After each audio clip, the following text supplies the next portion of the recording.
번씩 그렇지. 사진을 찍어야 돼. 대체 시작했습니다. 이제 오늘 네 번째 강의 시작할 건데, 어제는 여기서 이제 오전에 그 회의를 했는데 어떤 회의냐면 요즘은 우리 이제 7월부터는 이제 임금도 이제 그 노동부에서 이제 알아본다고 하잖아요. 이제 어제 온 그런 단체는 예금보험공사에서 왔었거든요. 예금보험공사에서는 이제 어떤 걸 기획하고 있냐면 우리가 보면 차고 송금한 거 있잖아요. 네. 그 차고 송금한 거에 그 1년에 3천억이 넘는다고 하거든요. 그 다음에 그 중에 돌려받는 액수가 한 반절 되고 반절은 못 돌려받는데 이제 어떤 의원이 이런 의견을 낸 거예요. 이 차고 송금한 액수를 이 어떤 소액 이런 것들을 국가가 예금보험공사가 사가지고 한 100원짜리를 한 80%나 90% 80% 정도에 사가지고 이제 그 채권 양도 받아가지고 이제 의뢰자한테는 80% 주고 자기는 그 100% 채권을 가지고 이 대신 소송 같은 걸 이제 상대방한테 전화해서 받겠다 그거거든요. 이제 그런 법이 발의가 돼가지고 이제 그 TF가 만들어져가지고 이제 예금보험공사에서 과연 이런 소액 소송은 어떻게 하는 거냐. 왜냐면 예금보험공사에서는 이렇게 큰 파산 재단만 관리를 하거든요. 그래서 예를 들어서 저축은행 파산했을 때 그런 것들은 이제 파산 재단 평가해가지고 이제 배당해주는 우리 저축은행이 파산하게 되면 파산 관계인 예금보험공사가 되거든요. 그렇기 때문에 이제 그런 나눠주는 업무만 했는데 이런 소액 소송 이런 것들은 이제 해보지 않아가지고 어제 한 2시간 동안 와가지고 이제 회의를 했는데 거기서 이제 그런 걸 거야. 근데 그것도 몇만 건이 되더라고요. 1년에. 그래서 앞으로는 이제 그런 법이 생기지 않을까. 근데 그래서 이제 오늘은 이제 소송 비용만 너무 진도만 약간 나가니까 약간 재미가 없으니까 이제 이게 돈과 관련해서 어떤 의미가 있는지 보충풀이 한 22페이지라고 했어요. 이게 소송 비용이라는 게 어떻게 또 사람들이 그 응용하는지 한번 보실 필요가 있습니다. 그래서 22페이지 오른쪽에 보면 자, 왼쪽에는 뭐 법무사 필수표라고 있고 보수표라고 있고 오른쪽에 보면 법률신문에 이게 2015년도에 나왔던 그런 사안이었는데 거기 보면 이 변호사가 이제 재수자와 짜가지고 억지 소송을 내가지고 수익을 나눈다 이런 기사가 한번 뜬 적이 있었거든요. 그래서 무슨 내용인가 그래서 제가 궁금한 거 봤더니 이 거기 보면 이제 교도소에 있는 분이 이제 정보공개 소송을 해가지고 그게 거부 처분 되게 되면 소송을 하게 되면 많이 이기는데 그걸 가지고 이제 그 수익을 나눠먹기로 했었다. 그래가지고 이게 어떻게 밝혀졌는지 모르지만 그 1심과 2심은 승소했었는데 대법원에서 이거 깨졌거든요. 그래서 이게 어떻게 밝혀졌는지 모르겠는데 세 번째 패러그래프 보시면 문 씨는 서울 남부지검에 접수한 여기 보면 모든 정보공개 청구에 대한 결정 통지서를 공개라고 요구했지만 거부당해서 소송을 내가지고 이전에도 다수의 소송에서 정보공개 청구 소송을 해서 받아들이 않으면 행정소송을 제기한다. 그런데 생각보다 이런 소송을 이기기 굉장히 쉽거든요. 그래서 했는데 그 재판부는 판결문에서 뭐 문 씨는 정보에 접근할 목적으로 정보공개를 청구한 게 아니고 청구가 거부되면 소송을 낸 뒤 승소한 뒤에 소송비용 확정 절차를 통해서 소송비용을 받고 A 변호사와 나누기로 했다고 진술했다는 거예요. 그래서 진짜 이런 걸 가지고 했다는데 수감 중 변론기일에 출전해서 강제노역을 피하기 위해서 정보공개를 했다고 볼 여지가 크고 이러한 정보공개는 뭐 권리 남용이 돼가지고 허용되지 않는데 가지고 대법원에서 이제 이걸 밝혔다는데 그러면 이게 도대체 얼마짜리 그 남는 거기 때문에 하는 거냐면 자 이게 소가가 얼마야? 행정소송이니까 5천만 원. 5천만 원이죠. 그럼 변호사 보수가 얼마겠어요? 이게 뒤에 페이지에 보시면 이게 이제 그 물론 옛날에 지금은 2018년 3월 7일부터는 작년 3월부터는 5천만 원짜리 소송이 440만 원이거든요. 근데 이 전에는 이거보다 좀 낮았는데 아무튼 이게 몇 건만 돼도 그 엄청난 거. 그리고 정보공개 소송이 이렇게 어려운 것도 아니고 그런 거라서 그래서 이게 변호사 이제 생각보다 행정소송이나 이런 것들이 속가가 굉장히 크거든요. 자, 그래서 이런 걸 그 잡아오는 것도 그게 대단한 것 같아요. 그래서 한번 볼게요. 그 다음에 보시면 그 25페이지 한번 보세요. 25페이지 보시면 우리가 이런 상식적으로 보면 오른쪽에 보면 그 이런 게 있어요. 이 재수자들이 민사소송할 때 그 비용을 어떻게 할 거냐. 이게 25페이지 오른쪽에 보면 있죠. 교도소 수감자가 민사소송 재판에 출석하는 드는데 비용 이걸 이제 우리 출정 비용이라는데 수감자 부담으로 하고 이를 내지 않으면 국가가 직접 징수하는 것을 정당하다 해가지고 그 세 번째 패라고 보면 재판부는 판결문에서 이 씨의 민사소송을 위한 출정 비용과 이 씨의 영치금을 상계해가지고 서로 이게 얘가 받을 돈을 깠다 그거죠. 그래서 이게 왜냐하면 네 번째 보면 대구교도소에 수감됐던 이 씨는 자신이 청구한 위자 청구 소송에 출석하기 위해서 교도소장에 출장 신청을 신청했는데 여기 보면 이제 왔다 갔다 하는데 그 출장 비용이 한 3만 얼마 들었는데 이거 돈 안 냈다는 거죠. 결국엔 이게 우리가 보면 민사소송 할 때 이제 내 가고 안 가고는 자기 마음대로 간다고 하면 그 국가가 도와주긴 해야 되는데 그 비용은 주라 그거죠. 그래서 이게 보면 그 출정 비용도 이렇게 우리가 보면 이런 것들은 이런 신문을 보기 전까지는 잘 알 수가 없거든요. 그래서 그 재소자도 출정 비용을 결국에는 얘가 돈도 안 내니까 영치금에서 그걸 깠다 그거죠. 그 다음에 1페이지를 한번 다시 보세요. 1페이지 보시면 우리가 지금 어디 하고 있는지를 보면 오른쪽에 보면 이제 비용은 소송 비용이라 이제 재판 비용과 재판 외 비용을 아는데 이제 재판 비용은 어제 했었죠. 인지하고 이제 법원에 내는 민사 예능금을 했었고 그 다음에 재판의 비용 또는 당사자 비용이라는데 자 서기료 했었고 관청도로부터 서류 발급 비용을 했었고 그 다음에 제출 비용을 했었죠. 자 이번에는 뭐냐면 당사자 등 기일 출석 비용을 하는 거죠. 그래서 이 교과서로 보시면 어디를 했냐면 그 35페이지입니다. 35페이지. 줄 몇 줄만 치시면 되는 거니까 그 35페이지 보시면 당사자 또는 대리인의 기일 출석 비용 해가지고 여기 보면 자, 당사자 본인 또는 법정 대리인 이런 뭐 당사자에 준하는 사람이 기일에 출석하기 위해서 소요되는 비용 가로 알고 보면 일당 여비 숙박료도 그래서 이런 것들은 자 여기 이렇게 돼 있죠. 증인 감정인 등의 경우와 같은 액의 비용이 소송 비용 인정된다 해가지고 그래서 위에 보면 증인 감정인 여비가 그대로 들어오는 거죠. 그 다음에 우리 보면 밑에 다섯 번째를 보면 이런 게 있어요. 선고 기일 조서를 확인해가지고 조서에 당사자가 출석한 것으로 기재되어 있다면 당사자 기일 출석 비용을 소송비 인정을 해가지고 우리 판결 선고 기일 날은 안 나갈 수 있는데 나갔다면 그 비용도 주라 그러거든요. 근데 중요한 건 기일 조서에 나와 있어야겠죠.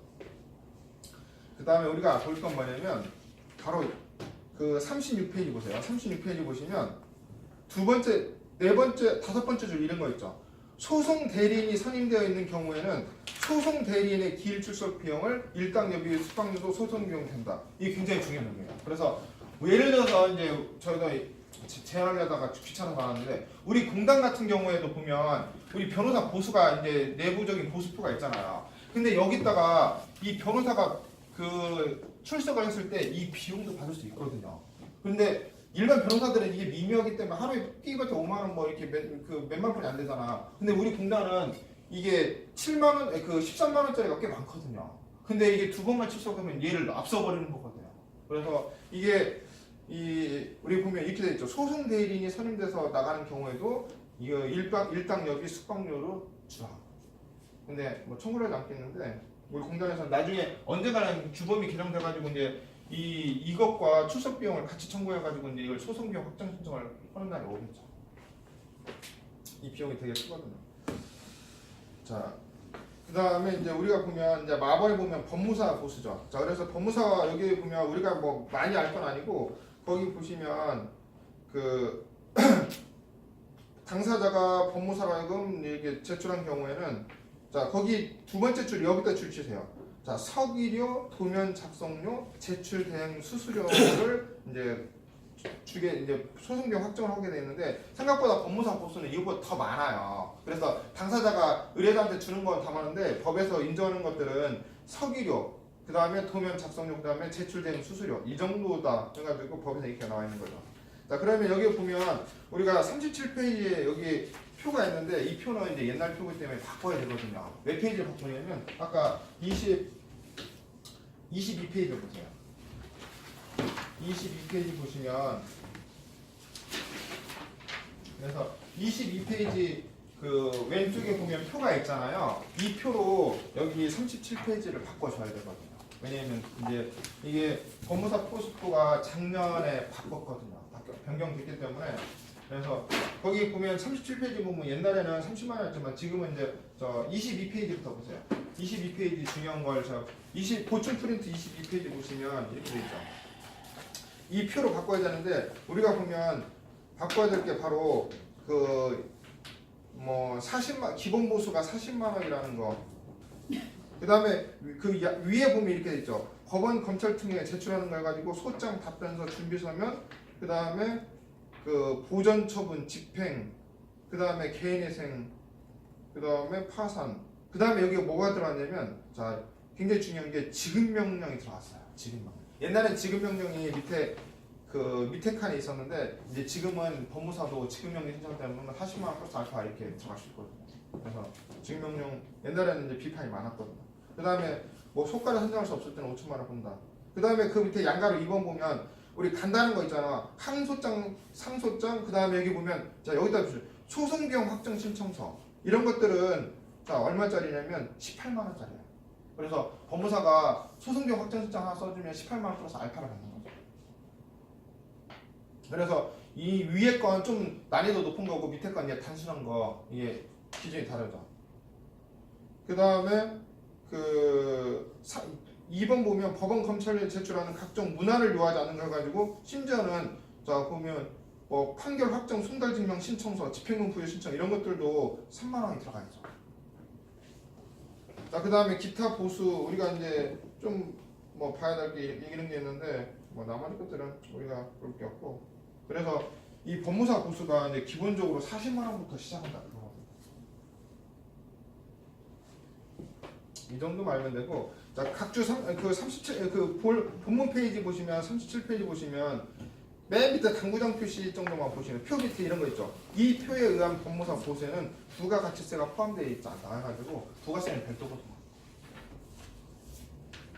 그래서 우리가 이제 제가 나중에 이제 법무사 강의할 때는 뭐 자세히 하지만 이건 그런 게 아니기 때문에 여기서 좀 넘어가시는데 38페이지 보시면 변호사 보수. 그래서 변호사 보수는 보충 프린트 23페이지로 보세요.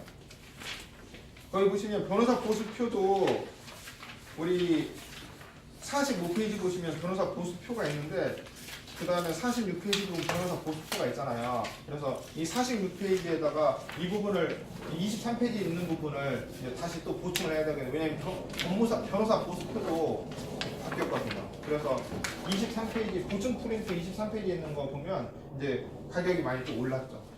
그래서 이 부분을 복사해가지고 이제 오려놔야 되거든요. 그래서 이 표는 계속 바뀔 수 있는 거기 때문에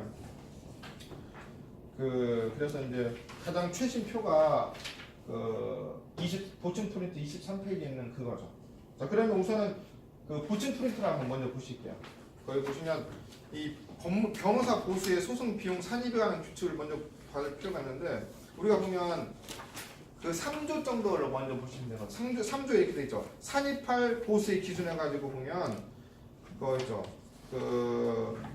제가 줄을 쳐놨는데 30만 원에 미치지 못하는 경우에는 30만 원 한다 해가지고 이제 우리 변호사 보수는 최저 보수를 30만 원 정해놨거든요. 그 다음에 동그라미 2번 지난번에 했었지만 한번 보면은 자 가압류 가처분 명령 이의나 취소 신청에 있어서 산입되는 변호사 보수는 피고정 권리 값의 어떤 1항의 기준에 따라 산정한 금액의 2분의 1이다. 그 다음에 거기 줄친 거 보면 다만 가압류 가처분 명령 신청에 선정해서 변론 또는 신문을 갖춘 경우에 한해서만 보수를 인정해주고 그렇지 않으면 인정을 안 해준다 그거죠. 지난번에 한번 했었고 나머지 것들은 뭐 의미가 없고 그래서 오른쪽 표에 보면 지금 변호사 보수표가 그 2천만 원일 때 200만 원이고 5천만 원일 때 440이다. 그 다음에 1억 원일 때 740이죠. 이런 거. 그래서 이게 보수표가 그 위로 가면 조금씩 좀 줄어들긴 하는데 우리가 보면 그 5천만 원일 때 440이 우리 5천만 원짜리 소송 꽤 많잖아요. 440 정도는 알아둘 필요가 있거든요. 뭐 이 정도 나중에 표를 보면 되는 거고. 자 그러면 38페이지부터 보면 변호사 보수에서 우리 공단에서 뭐 알아둬야 할 게 뭐가 있냐면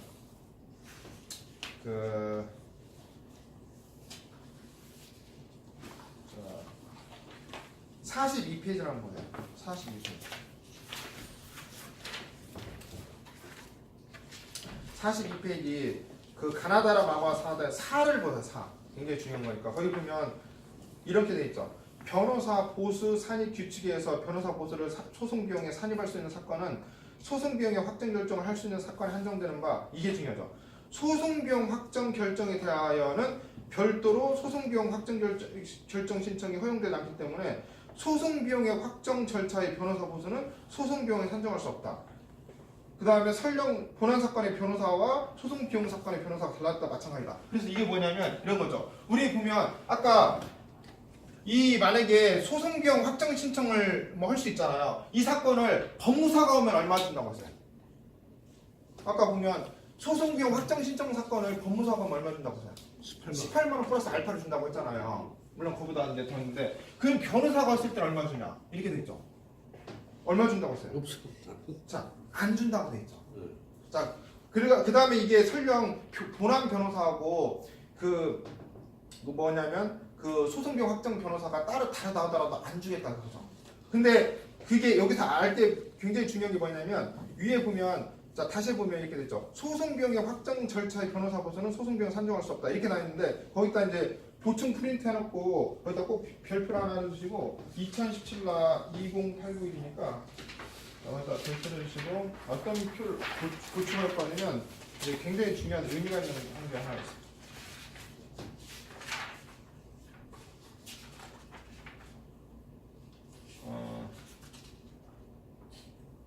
거기 보시면 보충 프린트 27페이지를 해놓으시고요.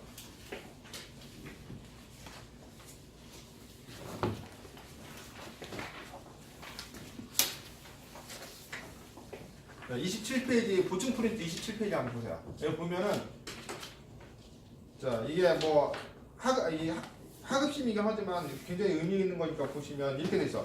여기 이 사건은 뭐였냐면 그 1페이지 맨 밑에 이렇게 보세요. 신청인은 항고 이유로서 뭘 항고했냐면 소송비용 확정해서 항고를 했는데 소송비용 확정 신청을 위해서 얘가 변호사 보수로 지출한 11만 원을 소송비용에 산입한다고 해가지고 항고를 했거든요.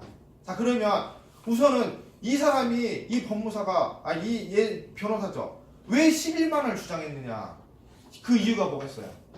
이 11만 원이라는 게 왜 나왔냐면 옛날 그 37페이지 한번 보세요. 37페이지 우리 주교재 37페이지 보시면 왜 이때 당시에 이 변호사가 11만 원을 달라고 했냐면 우리 법무사가 그 소송비용 확정 신청했을 때 그때 당시에 옛날에 얼마 했어? 10만 원이었죠. 그 다음에 거기다 부가세를 붙이니까 11만 원이었던 거야. 그래서 자 이런 거예요. 우리 원래 변호사 보수표는 원래 변론을나 이런 걸 전제하고 있기 때문에 이런 거 없는 건 변호사 보수표에 없어요. 그래서 결국에는 유추 적용할 게 법무사 보수표밖에 없는 거예요. 마찬가지로 법무사 보수표는 어떤 경우냐면 아무리 많이 받아도 변호사 보수표는 못 받거든요. 그런 게 있는데 여기서 보면 이 변호사가 우리가 11만 원 정도 받는 우리 공단도 아니고 굳이 이걸 갖고 항고를 했단 말이에요. 그래서 그 액수는 뭐냐면 적어도 법무사 보수표에 있는 대서를 정도는 받아야겠다 이렇게 한 거예요. 그래서 근데 이 판의 논리는 굉장히 중요해요. 여기 보면 자 이 판의 논리를 보면 이렇게 돼 있어. 그 어디를 읽어보냐면 그 밑에 그 2페이지 하나 둘 셋 넷 다 일곱 번째 줄 보세요. 여기 보면 그 소송비용 확정 절차는 그 결정에 대해서 별도로 소송비용 확정 신청이 허용되지 않고 변론이나 심리를 거치하는 절차이므로 원칙적으로 소송비용 확정 신청을 위한 지출된 변호사 보수는 소송비용에 산입될 수 없다. 이게 이제 아까 그 논리를 똑같죠. 근데 여기 밑에 보면 다만 자 본안 소송의 소송 대리인은 뭐 별도 위임 없이도 부수적인 절차인 소송비용 확정 신청을 대리할 수 있기 때문에 이 논리는 뭐냐면 소송비용의 확정 신청도 본안 소송에 관한 소송 대리인의 기존 위임 사무에 포함된 것으로 볼 수 있다. 그래서 또한 당사자가 지급하는 지급을 보수는 자 이게 중요해요. 여기다 줄을 치시면 보면은 그 명목이나 그 다음에 여기다 줄 치세요. 지급 시점에 상관없이 이게 포인트입니다. 지급 시점에 상관없이 변호사 보수 산입 규칙에 관한 범위 내에서 전부를 산입할 수 있다. 이게 무슨 얘기냐면 그 만약에 지금 이 사건에서 이 1심 사건에서 변호사 보수가 만약에 이만큼이 다 정해졌는데 얘가 1심 이만큼만 청구를 했다면 이 나머지 게 11만 원이 그 11만 원이 남는 여지가 있다면 이 본안 소송 비용에서 인정을 해주겠다 그거예요. 그래서 자 1번 보면 자 이렇게 돼 있어요. 자 여기 보면 그 따라서 보세요. 자 3페이지부터 따라서 본안 소송을 담당한 변호사가 당사자를 대리해서 소송 비용 확정 신청하면서 당사자로부터 그 대가를 별도로 지급받거나 지급받기로 하였다면 그 지급액 역시 소송을 대리한 변호사에게 변호사에게 당사자가 지급하거나 지급할 보수에 포함될 여지가 있으므로 자 그 지급액과 기존의 본안 소송 관련 변호사 보수의 합계액이 보수 그 변호사 보수 범위 내라면 전액을 산입할 수 있다는 거예요. 자 그러면 그렇다면 이렇게 돼 있죠. 소송 비용 확정 신청의 소송 대리인 법무법인 D는 자 항소심 사건의 소송 대리인이고 자 계산서를 보니까 얘가 그 청구한 게 그 변호사 보수 산입 규칙에 따라서 여기 이 범위 아니기 때문에 이 11만 원을 넣어도 충분하다 그거예요. 그래서 그걸 이해하기 위해서는 오른쪽 표를 보세요. 오른쪽 표에 보면 1심 변호사 보수가 지금 그 뭐 이게 산청을 했는데 얘가 보면 이제 그 변호사 보수 산정을 해보면 실제로 청구를 쓰는 금액이 얼마예요? 419,991원이라고요. 그래서 이제 이렇게 계산했죠. 변호사 보수표 기준을 해보니까 400이 한 20만 원 정도 되는데 얘가 실제로 지급한 보수하고 그 다음에 11만 원 합쳐보니까 이 범위 아니란 말이야. 그래서 여기다 인정을 해주고 그 밑에 보면 소송비용 확정 신청에서 인지대 송달리 변호사 보수는 없어졌죠. 이렇게 된다. 그래서 저 이거에 따라서 저 중앙지부에서도 한번 신청을 해봤더니 이 사법보좌관도 이렇게 결정을 내리더라. 왜냐면 우리 법률구조공단은 변호사 보수가 일반 변호사보다 훨씬 낮잖아요. 그런 거기 때문에 우리가 소송비용 확정 신청하면서 변호사 보수를 한번 미친 척하고 넣어봤는데 이게 없어져가지고 인정을 안 해준 줄 알았더니 1심 변호사 보수에 넣어버렸더라고요. 이런 논리죠. 자, 이 논리 보시죠. 여기 보면은 1심 변호사 보수가 420만 원인데 네가 청구한 게 이거보다 적기 때문에 그게 소송비 아까 그래서 아까 3페이지 보면 지급 시점에 관계없이 이게 그런 의미거든요. 그래서 이걸 소송 비용을 직접 해보지 않으면 이걸 이해하기 되게 힘들거든요. 그래서 이 판례가 그런 의미거든요. 그래서 나중에 소송 비용 할 때 아직은 우리 공단에서는 설령 이게 그 변호사 보수에 대한 소송 비용 확정 신청할 때 변호사 보수를 못 넣거든요. 이제 뭐 자기 비용 할 때 못 넣는 경우도 있고 넣는 경우도 있는데 이때 이 범위가 1심 변호사 그 보수로 위로 올라간다. 이게 이제 이 고등관 판례더라고. 그래서 이 논리는 뭐 엄청나게 어려운 건 아니잖아. 그래서 1심에서 뭐 네가 받을 수 있는 만큼에 채워지지 않았다면 그 밑에 있는 것도 포함되는 것 때문에 부수적인 조치이기 때문에 포함시키겠다. 근데 법무사는 그러지 않거든. 법무사는 이렇게 하고. 그래서 우리 소송경 확정 신청할 때 법무사는 18만 원짜리 알파를 청구할 수 있는 거거든. 그 자체로.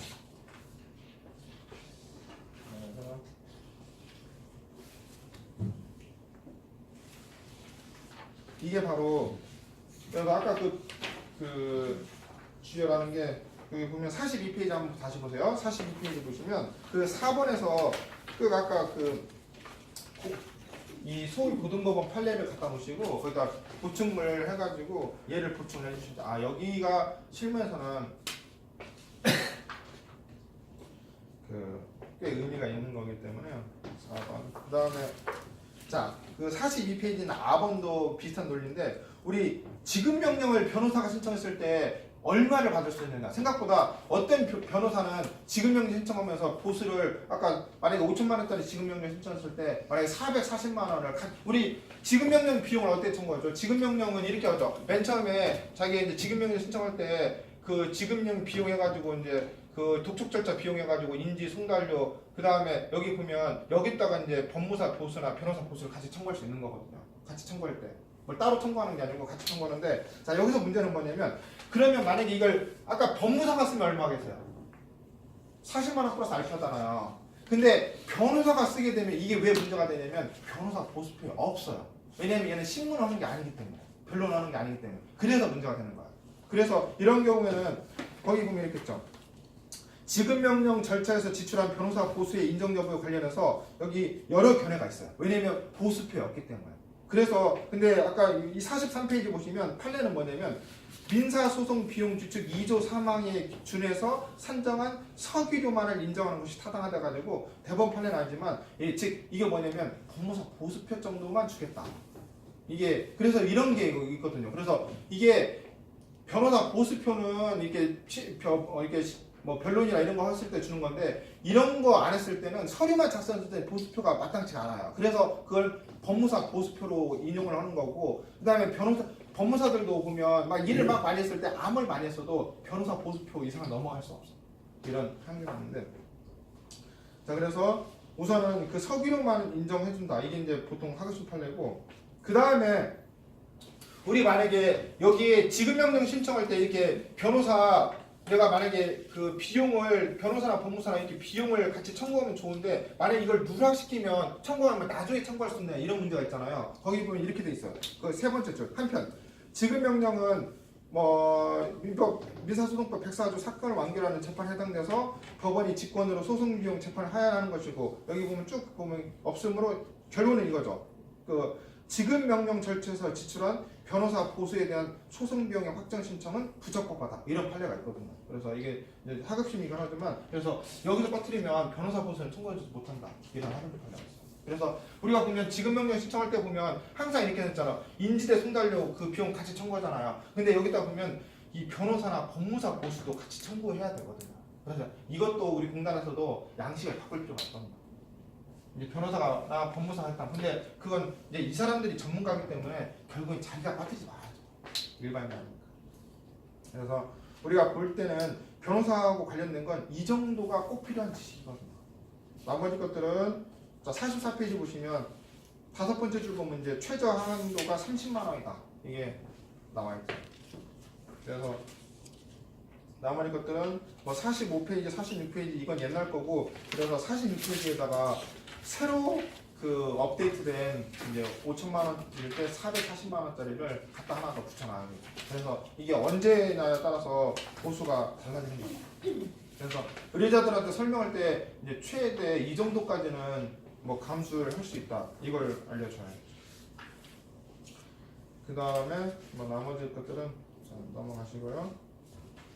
그 우리 48페이지 정도 보시면 되죠. 48페이지 보시면 당연 감액 해가지고 이 정도만 읽으면 돼요. 피고의 전부 자백 또는 자백 간주에 의한 판결이나 무결론 판결의 경우에는 소송 비용에 산입할 변호사 보수는 뭐 이게 산정한 금액의 2분의 1이다. 그래서 이게 법이 있고 자 이 정도만 보시면 되고 그 다음에 이제 49페이지 보시면 그 하나 둘 셋 네 번째 줄 정도 소액사건 심판법에서 정한 이행 공고 결정의 경우에는 뭐 이 규정을 준용해야 된다 해가지고 이 정도 정도만 알면서 이 정도는 2분의 1 정도 된다. 나머지 것들은 우리 변호사에서 이렇게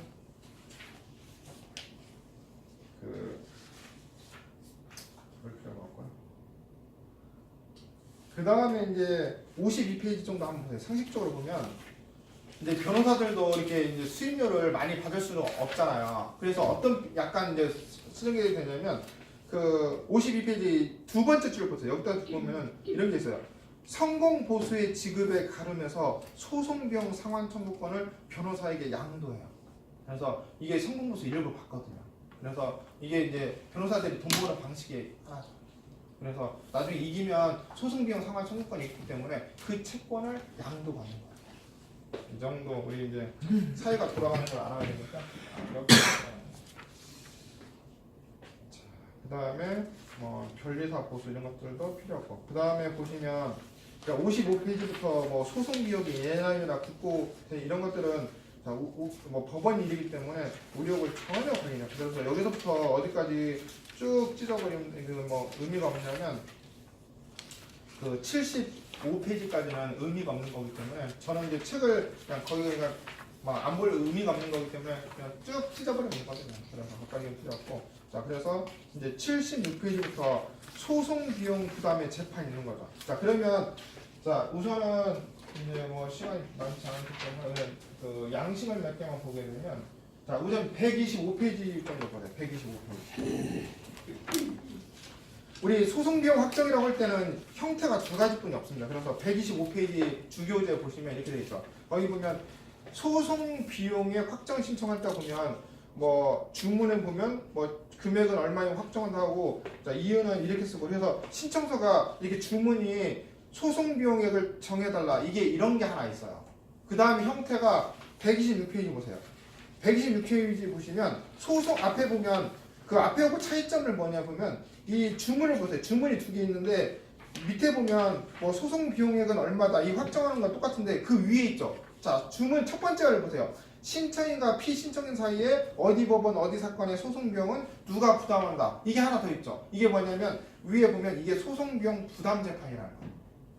소송 비용 부담 재판. 그래서 우리 대부분 판결에는 소송 비용은 피고의 부담이다, 원고의 부담 이런 거 있잖아요. 근데 이런 것들이 없는 것들이 있어요. 예를 들어서 뭐 소취하나 청구 포기나 청구이나 이런 것들은 없잖아요. 이런 거 그 할 때는 이게 하나 더 들어가야 된다고. 그래서 소송 비용 부담 재판하고 그다음 그 비용 얼마다 이게 같이 들어가는 거. 그래서 형태는 이 두 개밖에 없거든요. 그다음에 집행비용 확정 신청도 이 두 개밖에 없어요. 그래서 집행비용 확정 신청은 286페이지 양식을 한번 보세요. 286 보시면 이제 집행비용의 확정 신청 있잖아. 집행비용 확정 신청은 이 양식이 집행비용액은 얼마인지 확정한다. 이거밖에 없어요. 그러면 얘는 집행비용과 부담재판이라는 거 없어요. 왜냐면 왜 없어요? 재판은 누가 몇 대 몇으로 누가 이기고 지고 그런 게 있지만 집행은 그런 게 없어요. 집행은 그 63조 조문 보면 이렇게 돼 있죠. 그 그냥 그 어제 그 민사 집행법 조문 한번 보세요. 조문을 보면 어디냐면 그 24페이지 보충 프린트 24페이지 보세요.